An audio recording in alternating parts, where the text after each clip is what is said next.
அப்போஸ்தலருக்கு எழுதின புத்தகம் 20வது அதிகாரம் 22, 23 வசனங்களை வாசிப்போம்.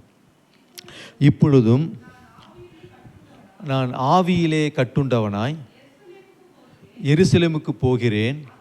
அங்கே எனக்கு நேரிடும் காரியங்களை நான் அறியேன். கட்டுகளும் உபத்திரவங்களும் எனக்கு வைத்திருக்கிறது என்று பரிசுத்த ஆவியானவர் பட்டணங்கள் தோறும் தெரிவிக்கிறதை மாத்திரம் அறிந்திருக்கிறேன். அல்லேலூயா. அப்போஸ்தலனாகிய பவுல் ஒரு காரியத்தை இங்கே அதிகமாக வலியுறுத்துகிறார். பவுல் எந்த இடத்துக்கெல்லாம் ஊழியத்துக்கு போகிறாரோ அந்த இடத்துலெல்லாம் உபத்திரவங்களும் பிரச்சனைகளும் போராட்டங்களும் நிச்சயமாக இருக்கும் என்று சொல்லி ஆவியானவர் பவுலுக்கு வெளிப்படுத்துகிறதை இந்த வசனத்திலே நாம் குறிப்பிடுகிறோம். பொதுவாகவே இந்த 21ஆம் நூற்றாண்டா இது 21ஆம் நூற்றாண்டில் ஆண்டவர் நமக்கு பேசினாவே வாக்குத்தத்தங்கள் தான் பேசுவார்னு நம்ம நினச்சி கொண்டிருக்கிறோம். நமக்கு செழிப்பையும் ஆசீர்வாதங்களையும் வாக்குத்தத்தங்களையும் அதை தான் ஆவியானவர் நமக்கு சொல்லுவார் அப்படின்ட்டு நம்ம நினைக்கிறோம். ஆனால் வேதம் சொல்கிறது பவுல் போகிற இடத்தெல்லாம் கட்டுகளும் போராட்டங்களும் பிரச்சனைகளும் இருக்கிறதாக பவுல் சொல்லுகிறார். அல்லேலூயா. ஆண்டவர் ஒரு மனிதனை அழைக்கும் பொழுது எப்படி அழைக்கிறாரா? பழைய ஏற்பாட்டில் வாசிக்கிறோம், ஒரு பயில் காட்டி அழைக்கிறார் அப்படின்னு புறப்பட்டிருக்கு. ஆனால் அப்போஸ்தலர்களை ஆண்டவர் அழைக்கும் பொழுது எப்படி அழைச்சாருங்களா? ஒருவன் என் பின்னே வர விரும்பினால் அவன் தன்னைத்தானே வெறுத்து தன் சிலுவை எடுத்துக்கொண்டு என் பின்னே வர கடவேன். அல்லேலூயா. நான் உன்னை மீன் பிடிக்கிறவர்களாக மாற்றுவேன், மனுஷரை பிடிக்கிறவர்களாக உங்களை மாற்றுவேன் என்று ஆண்டவர் வாக்கு பண்ணினார். ஆனால் இந்த மனுஷரை பிடிக்கிற ஊழியம் என்பது ஒரு சிலுவை பாடுகள் என்பதை சீசர்களுக்கு புரிய வைத்தார். கர்த்தருக்கு மகிமை உண்டாகட்டும். ஊழியத்துக்கு வரும் பொழுது நல்ல சௌகரியமாக இருக்கலான்ட்டு ஊழியத்துக்கு வர முடியாது. மகிமை இருக்கும், இதில் சந்தோஷம் இருக்கும். ஆனாலும் இந்த ஊழியம் மனுஷரை பிடிக்கிற ஊழியத்தில் எங்கும் பாடுகள் நிறைஞ்சிருக்கும்.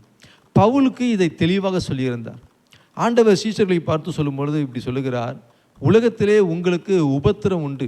அந்த வசனத்தை சொல்லும் பொழுது அந்த மேலே உள்ள வசனத்தை எப்படி அங்கே ஆண்டு சொல்கிறாங்கன்னா, உங்களுக்கு சந்தோஷம் பெருகும் பொருட்டு நான் உங்களுக்கு சொல்லுகிறேன். அந்த வசனத்தை வாசிப்போமா? யோவானுக்கு எழுதின புத்தகம் 16வது அதிகாரம் என்று நினைக்கிறேன். யோவான், என்னிடத்தில் உங்களுக்கு சமாதானம் உண்டாயிருக்கும் பொருட்டு இவைகளை உங்களுக்கு சொன்னேன். என்ன சொன்னார் ஆண்டவர்? உலகத்தில் உங்களுக்கு உபத்திரம் உண்டு. நல்லா புரிந்து கொள்ளுங்க.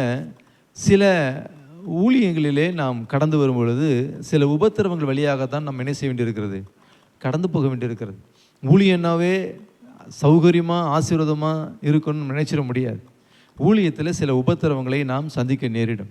அது ஆண்டவர் எப்படி சொல்லி முடிக்கிறாங்கன்னா, எப்படி சொல்லி துவங்குறாங்கன்னா, உங்களுக்கு சமாதானம் உண்டாகும் பொருட்டு நான் உங்களுக்கு சொல்லுகிறேன், உங்களுக்கு உபத்திரவங்கள் உண்டு, ஆனாலும் திடன் கொள்ளுங்கள், நான் உலகத்தை ஜெயித்தேன்.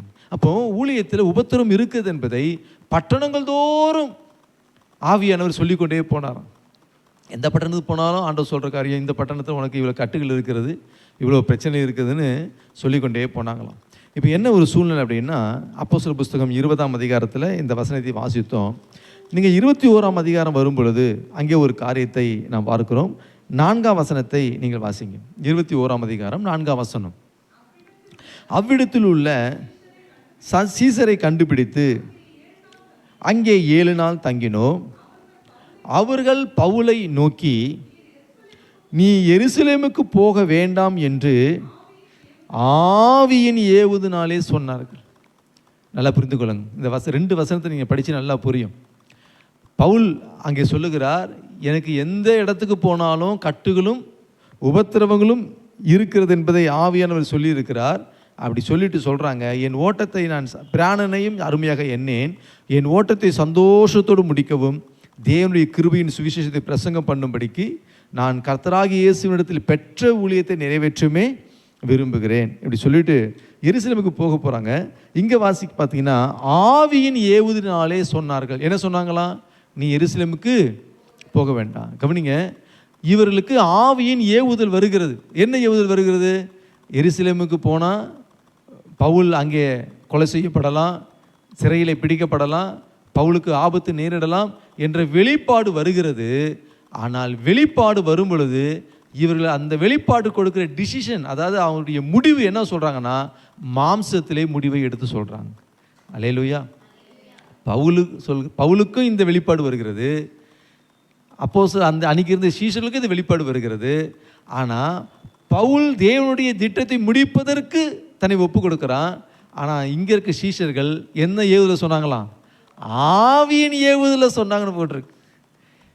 ஆவியின் ஏவுதலால் நீ போக வேண்டாம்னு சொன்னாங்களாம். அப்போ இந்த ஆவியின் ஏவுதல் பரிசுத்த ஆவியானவரால் ஏவப்பட்ட ஏவுதலா அல்லது சுயமாக எடுக்கப்பட்ட முடிவின் ஏவுதலா? நிறைய நேரங்களில் தேவ திட்டத்துக்கு விரோதமாக நம்முடைய மாம்சம் ஏவி கொண்டே இருக்கும். தேவ சித்தத்துக்கு எதிராகவே நம்முடைய மாம்சம் செயல்பட்டு கொண்டே இருக்கும். தேவ திட்டம், பவுல் ரோமாபுரியில் நிற்கணும். பவுலுக்கு ஆண்டவர் சாட்சி சொல்லும் பொழுதே சொன்னார், நீ ராயனுக்கு முன்பாக நின்று என்ன செய்யணும்? ஏன்னா ஆண்டவர் பவுலை தெரிந்து கொண்ட நோக்கமே ராஜாக்களுக்கு சுவிசேஷம் சொல்லும்படி பவுலை கதை தெரிந்து கொண்டார். ராஜாவுக்கு சுவிசேஷம் சொல்லணும்னா பவுல் இப்போ எங்கே போகணும்? ரோமாபுரிக்கு போகணும். அன்றைக்கி இருந்த தலை நகரம் உலகம் முழுவதும் இன்றைக்கி எல்லாரும் அமெரிக்கான்னு எல்லாம் ஆசைப்படுறாங்க. அன்றைக்கி இருந்த அமெரிக்கா ரோமாபுரி தான். உலகத்தின் தலை சேர்ந்த சௌகரியங்கள், ஆசீர்வாதங்கள், அனுக்கிரகங்கள் எல்லாம் நிறைஞ்சிருந்த இடம். எனக்கு அருமையானவர்களே, சில நேரங்களிலே நம்முடைய மாம்சம் தேவ திட்டத்துக்கு எதிராக செயல்படும். ஆனால் பார்க்கும் பொழுது எப்படி தெரியும்? ஆவியின் ஏவுதல் போல தெரியும். ஆனால் அது பரிசுத்த ஆவியுடைய சித்தம் அல்ல.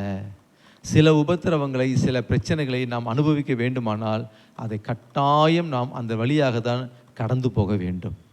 அது கடந்து போகாமல் அடுத்த ஆசீர்வாதத்தை நாம் சுதந்திரித்து கொள்ளவே முடியாது. யோசேப்பே, நீ அந்த ராஜ்யத்தினுடைய 2ஆம் இடத்துக்கு வர வேண்டுமானால் நீ பாதாள குழியிலே போய் தான் ஆக வேண்டும். அந்த தண்ணீர் இல்லாத குழியிலே போய் தான் ஆக வேண்டும். யோசேப்பு அந்த ராஜ்யபாரத்தை போய் நிற்கணும்னா போத்திபாரின் வீட்டில் அடிமையாக மாறிதான் ஆக வேண்டும். ராஜ்யபாரத்துக்கு வந்து நிற்கணும்னா அந்த சிறைச்சாலையிலே அவன் அடிமையாக நின்று தான் ஆகணும். தாவீது ராஜ்யபாரத்துக்கு மேலே போகணும்னா பல நாட்கள் சவுலினுக்கு முன்பாக ஒரு கௌதாரியைப் போல, ஒரு குருவியைப் போல, வேட்டையாடப்படுகிற பறவையைப் போல அவன் சுற்றி ஓடிக்கொண்டு தான் இருக்க வேண்டும். அல்லேலூயா. சில பாடுகள், சில உபத்திரவங்கள் நமக்கு அதிக கன மகிமையை கொண்டு வரும் தெய்வ பிள்ளைகளே.